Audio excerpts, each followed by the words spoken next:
You may think we've said all we have to say about the Tennessee game. You would be sadly mistaken, my friend. We're going to talk about the offense. We're going to talk about the defense, and I'll probably mention Josh Heupel's record against Kirby Smart again next on the Locked On Bulldogs podcast.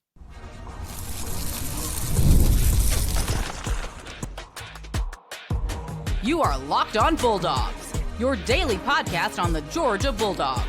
Part of the Locked On Podcast Network, your team every day. Welcome back. Thank you, everydayers, and those who make us the first listen of the day. Bright and early with us here on Locked On Bulldogs. He is Daniel. I am Clint. Together, we are Locked On Bulldogs, your team every single day. Today's episode brought to you by FanDuel, FanDuel.com. Again, thanks, everydayers and first listeners. You guys make us so happy. We do this podcast for fans, by fans. We talk about the Bulldogs. Here are the three things we're talking about today.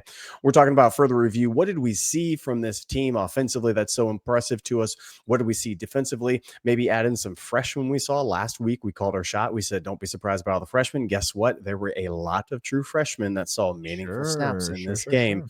We're going to be talking about that some more. And then we're going to finish up by talking about the importance of Tennessee being, you guys, congratulations, Tennessee. I didn't think you could do it, but you were up to the task. You're not here anymore, but I'm going to talk to you like you are here.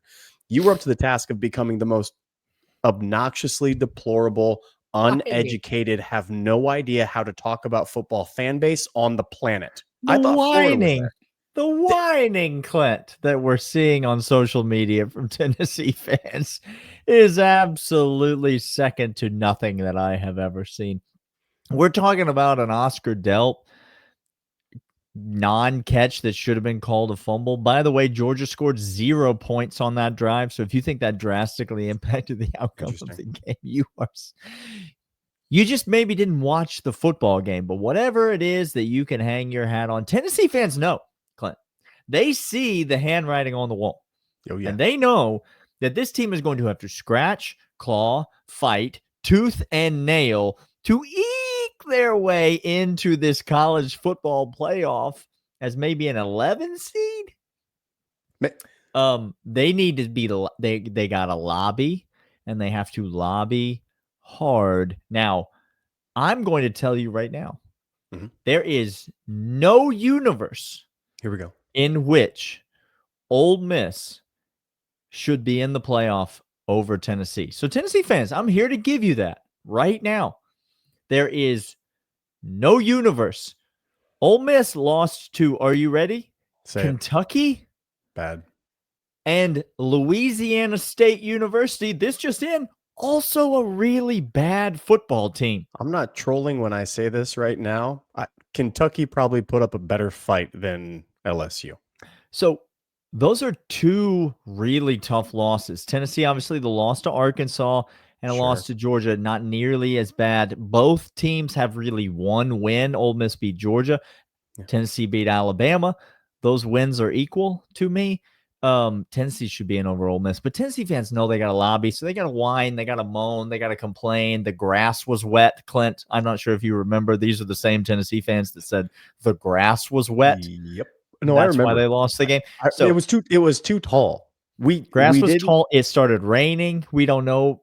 We can't play in this kind of environment. Shot silver in the fireworks up into the clouds. And let's talk about. I know we mentioned this on the Overreaction show, but now that I've had time to digest, I'm taking a more measured approach. It's not the overreaction anymore. It's upon further review, which is you take more information. We have the right to reserve. We reserve the right to change our opinion and our mind once we reflect on things. Thank you. And so, upon further review, I'm going to say this offensive line played the best game that an offensive line has ever played in the history of football, Clint. Oh, you disagree? How about what's less than 0, Clint? Let's name a real number less than 0. This isn't some sort of education. This isn't a gimmick. You're not trying to fool me on the internet right now. Okay. There are no numbers less than 0. Zero is the smallest you can get right there. Yes. So if you give up 0 sacks and 0 quarterback pressures and hurries in a game, I'm talking about Carson Beck literally quantifiably never felt the Tennessee defensive front. Not one time in the entire game, Clint. And even on the scrambles that he did, he was not pressed out of the pocket. He just No, saw he everybody saw a back in zone, and he saw plenty of room to get the first down, coverage everywhere, and didn't want to throw an interception. So said, I can go ahead and get on my horse and get out of here. I can do that. And he did. It was not pressure. It was not scrambling for his life. It was not improvising on certain plays, breaking down. No, no, no, no, no, no. That's not what happened at all. Kirby made the point about how much this game meant to Tate Ratledge growing up in Tennessee family. Tate Ratledge played a heck of a game. Kudos to him on coming back, battling back from that injury. If Tate Ratledge remains at this level of health for the rest of the season, whoo boy, I feel good about that. We mentioned the one holding penalty on Xavier Truss, really the only blemish on this offensive line's record. I thought Truss played great on the edge at right tackle. Dylan Fairchild and Jared Wilson, I mean, what more can be said about them? Those guys have been in there in the trenches all daggum year long, and I appreciate them. But this is the Monroe Freeling game, isn't it, Clint? Like, we're going to look back. We're going to look back, and we're going to say this was the game when Monroe Freeling stepped into the left tackle spot at the University of Georgia, and he didn't move for quite some time. You understand? Like, this is next year.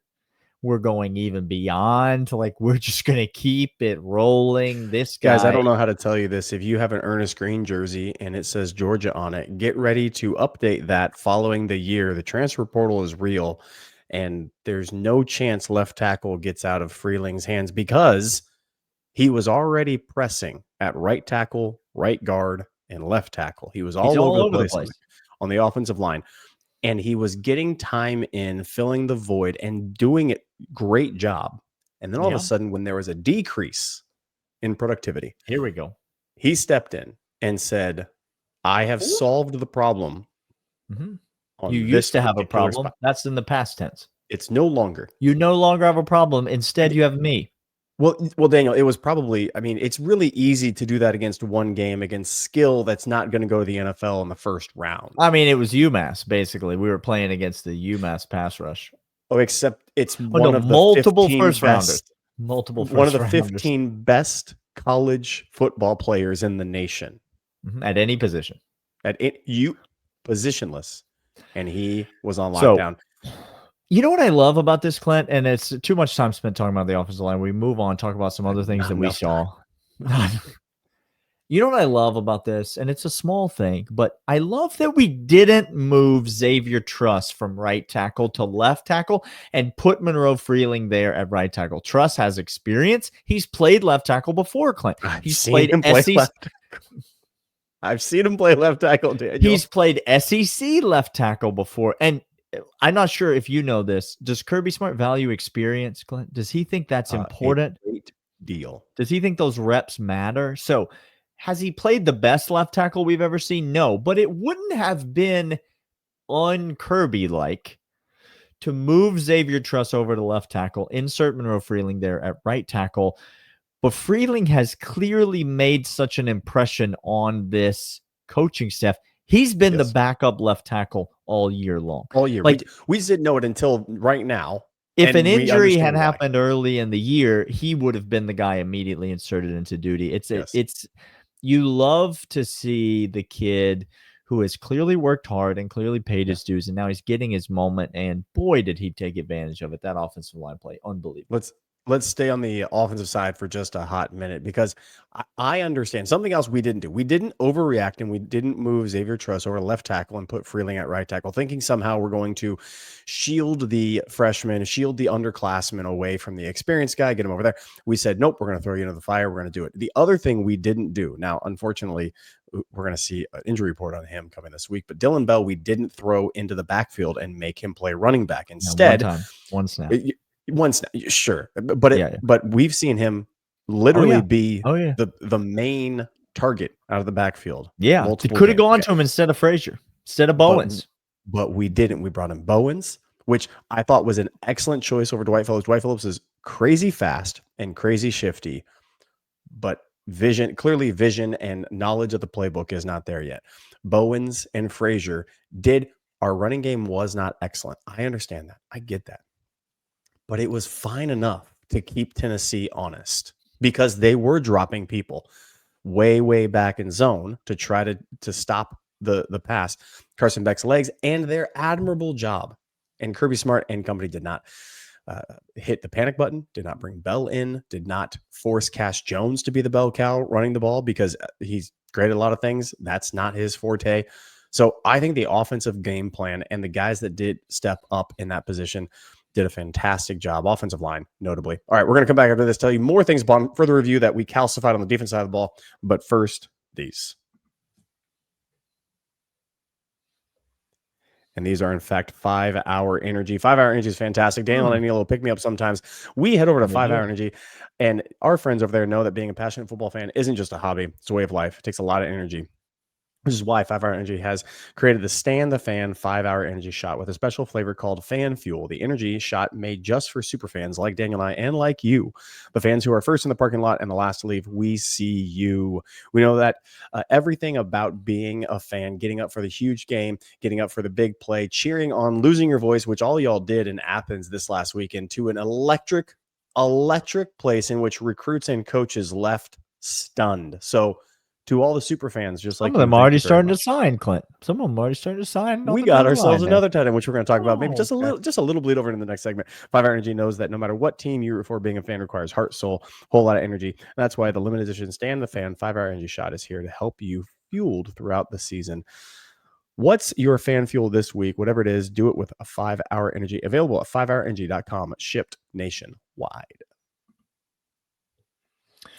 All right, Clint, let's talk about the defensive side of the ball. We mentioned the offensive line again. We all know how we feel about Carson Beck's performance. You know how this podcast feels about the way Mike Bobo performed in this game. You also know the way that this podcast feels about Arian Smith. And so there's no need for us to revisit any of these topics. Long-time listeners of the podcast know I have one name that I will never utter again in my entire life because of a blown coverage. There are now 2 names. We're up to 2. I will not ever repeat.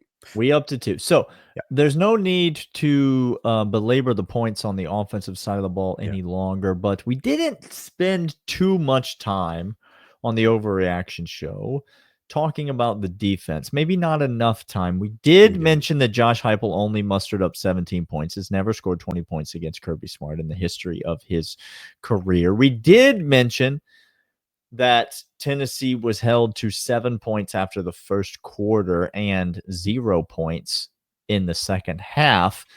We did mention that the game plan and the adjustments and the coaching edge, check, all went to the University of Georgia in this matchup.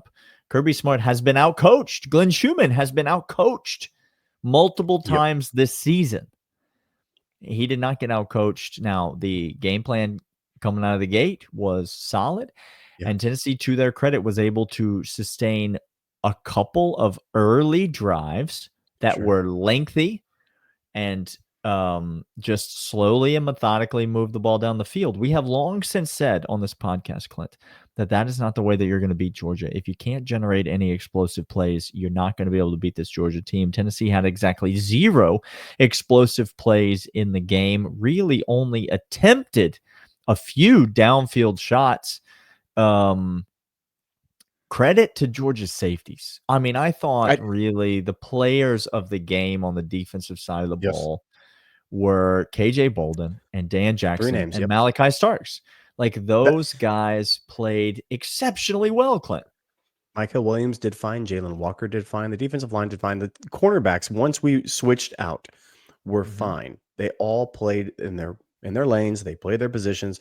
We blitzed a few times. We've already given flowers to Christian Miller, who on the play in which Smile Mondon coming back, we probably didn't talk enough about Smile Mondon's play. He'd probably be the 4th. The 3 best were the safeties, and then the 4th was Smile Mondon in there. Absolutely, yeah. Because his athleticism and speed, the threat of that changed everything. Christian Miller Which was steps great up. to see, by the way, because we'll get into the safeties in a second, but Smile, even before the injury, Smile's play a little bit of the shine had come off for whatever reason. It did. I think the CJ Allen emergence and these true Yeah. freshmen going into true sophomores now. And then you got guys like Chris Cole coming along and everybody's excited Yeah. about them. I think there's a little bit of like the Smile Monin had become a little bit of the forgotten guy. We had a great thing, and we had forgotten just how great of a thing we had in him. Well, he because he is reminded quite us. exceptional. He reminded us in a great deal. That's right. But the three safeties, we said last week we needed Malachi Starks to possibly play a little star closer to the line. We saw Dan Jackson take a little bit of that. We saw KJ Bolden take a little bit of that. It was really more of a last year's three safeties with Dan Jackson and the Smith brothers back there. It was a little more reminiscent of that. Aguero, by the way, John and Michael were back at safety. Is that what you're saying? They were not. Not those they Smith are brothers. No, not those Smith brothers. Those guys are keeping us safe from a lot. Those brothers do know best. Just so those totally brothers clear, know best, and go brothers check out that know pod. best. If you Google that, I think you'll be happy with They're it. going to keep you safe from dehydration. Is what they're going to keep you safe from. Okay. Water, M-dubs. I'm still waiting on that water. So you're not keeping everybody safe. I'll tell you that right now. The three safeties. Aguero did not play the star position at all this game. He was in. I noticed him one time, and I was not happy about it. Neither was the coaching staff. Him and Humphreys are sharing a doghouse. The cubicle and the door and that forgotten wing of the office is shared by them, and they're not going to be coming out until they understand. But KJ Bolden stepped up his game. Malachi Starks, I thought, played an exceptional game in coverage. I saw him breaking on the ball many times, getting in between lanes. Physical tackling too from Malachi Starks. Physical tackling. The thing that I was going to say, speed has never been a question with him. He can close the gap very quickly. It's when he gets there, is he able to bring the pain and bring the hips and tackle? And I thought he did a great job in this game for what he was asked to do. Fill in the alley. Dan Jackson, I think, missed a couple of tackles, but disrupted the play enough that other guys rallied around and did just fine.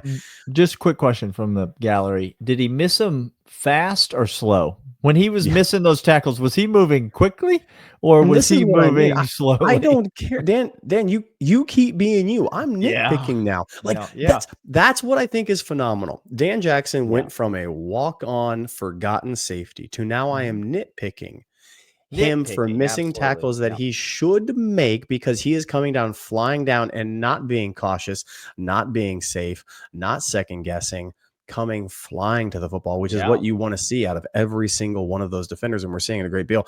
And I think, again, the other thing I saw that we should not miss is the health of this defense getting more and more. Smile Mondon's presence is going to change. I anticipate a change at cornerback for the foreseeable future. I think Harris is going to be in there for some time unless something drastically changes. And the rotation at corner, I think you're going to see it continue to decrease. Unless something goes awry, I don't see Ellis. I mean, Ellis Robinson is going to get a lot of run this week. Okay. He's going to get, here we go. Everybody's going to get a lot of run this week. So I'm fine with that.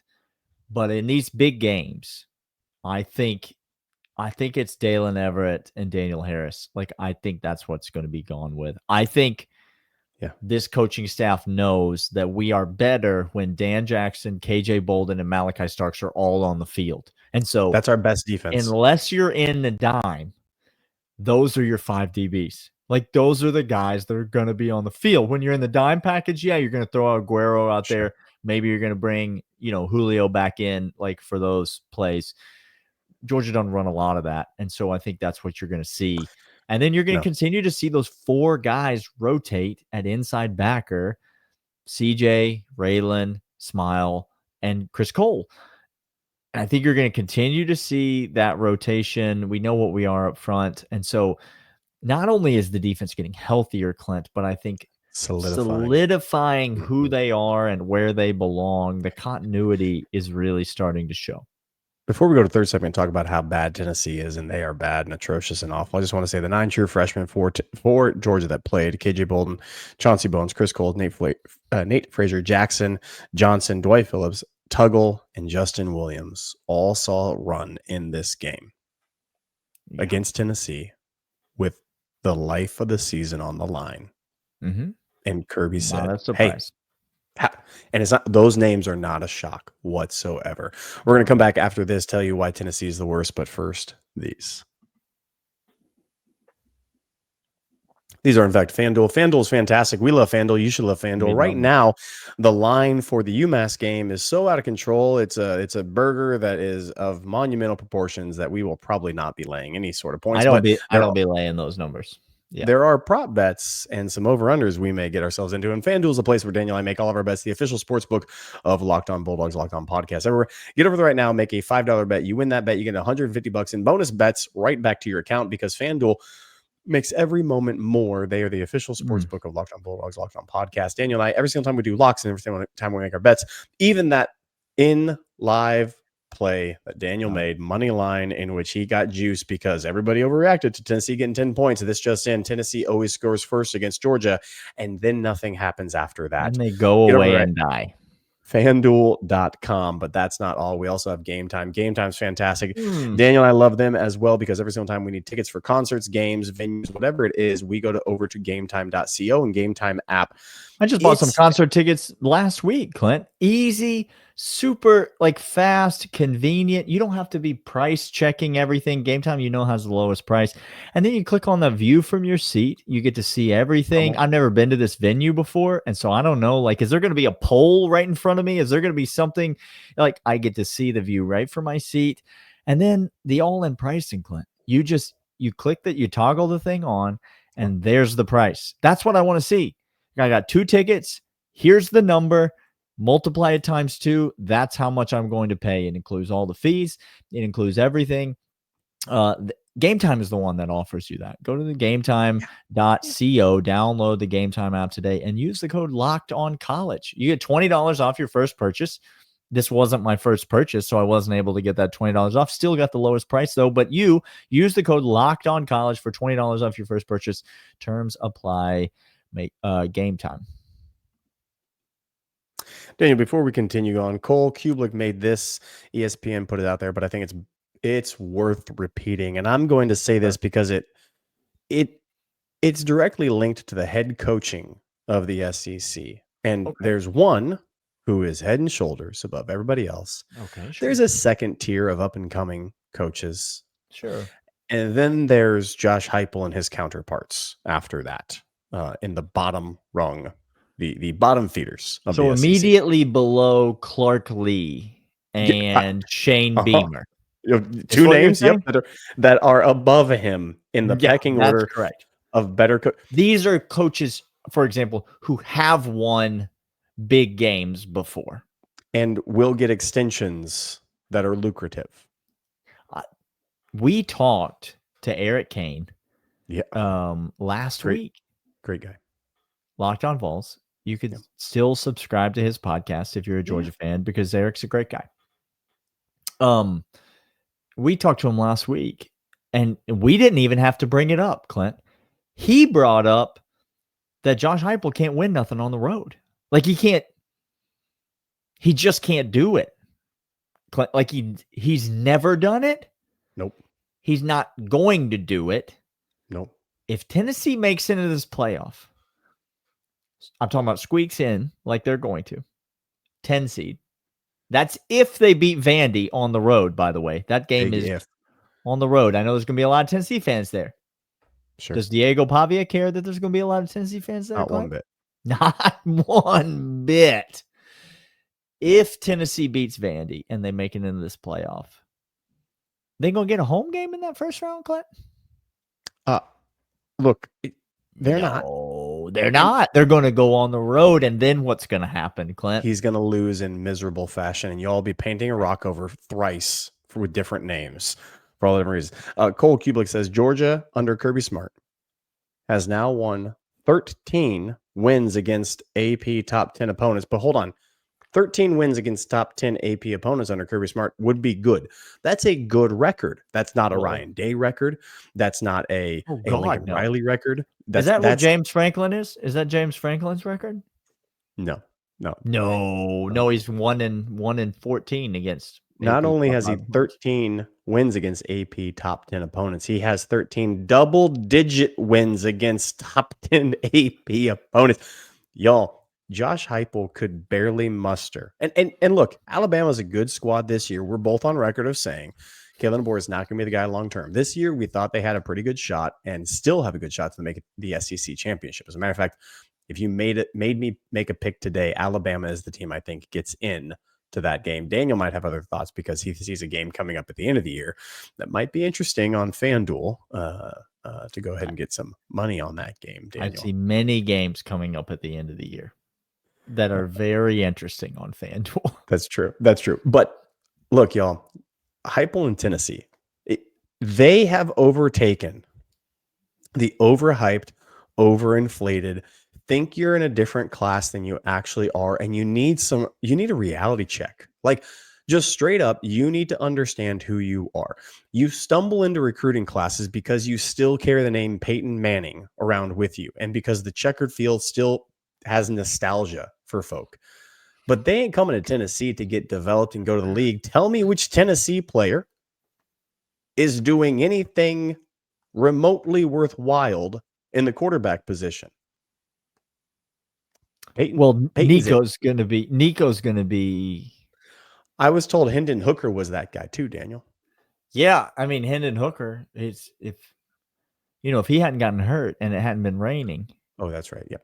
Then you never know what could happen. He can't develop. He can't out scheme. He can't beat the big boys when he needs to. The big games away from home, he don't travel well, y'all. He can't do it. Tennessee fan, you don't have your dude. Let me say this to you, though, Tennessee fan, because I agree with Clint, and yet I don't. Let me be totally honest with you. You can't do any better. This is it. So, keep him, because I'm not saying keep him like I'm telling Florida to keep Billy Napier, because that's hilarious. Can we all agree? That's hilarious that Florida is going to give Billy Napier, and they might give him a multi-year extension, Clint. I hope they might increase the buyout. You realize Billy Napier is a 9-point home dog to Ole Miss this weekend? You might want to circle it. I'm just telling you right now, Ole Miss fan who might still be here, you might want to circle it. Calm down barking until after the weekend. Okay. I got derailed. Josh Heupel, you agree and disagree? He is the best you can do if you're Tennessee. Like, that's who you've got, and he's going to make you pretty good every year. Like, that's right. 9-3, 10-2 is going to become normal for Tennessee. And I'm just going to tell you, Tennessee fans, you're going to make the playoff some years. I don't know if you're going to make it most years. I certainly don't think you're going to make it every year, but you might make it this year, and you're going to make it some years. And as a Tennessee fan, that's all you can do. And honestly, you're going to sneak into one of those at home. You're going to pick up a Boise State, not this year, because you're going to catch some wins in the playoff. You're going to catch a win here and there. Yeah. And you're going to feel good, and you're going to feel like you belong in the upper crust. All the money in the world. But you will not win a national championship with Josh Heupel as your coach. But if you get rid of him, you may not make the playoffs again. Like, you're not that dude. Just let me ask you this, because we're out of time here, and we'll just end it here. Okay. When Oklahoma fires Brent Venables, which, there we go. God, why hasn't that happened already? Like, why? Anyway, when Oklahoma fires Brent Venables, and they back up the truck, we know that Tennessee can match dollar for dollar anything that Oklahoma is trying to do. Tennessee's got plenty of money. They got plenty of boosters. Yeah. They're going to pay lots of money. But is there still a chance that they lose Josh Heupel? Yes. To Oklahoma, the alma mater, the favored son coming home. They might lose it to LSU when Brian Kelly wears out his welcome in a year. Brian Kelly will die of old age within 6 to 8 months. Look at the man. It ain't going to be old age. It ain't going to be. It's agedness, but it's not old age. He has aged. That man's aged 200 years this year. And it's like watching Indiana Jones all over again. I mean, right before our eyes. It's bad. Hey, he is Daniel. I'm Clint. This is Locked On Bulldogs, part of Locked On Podcast Network. Your team every single day. Come back tomorrow. We're going to be talking more about what the implications for the playoff are as we talk Georgia football every single day. We'll see you all then. See ya.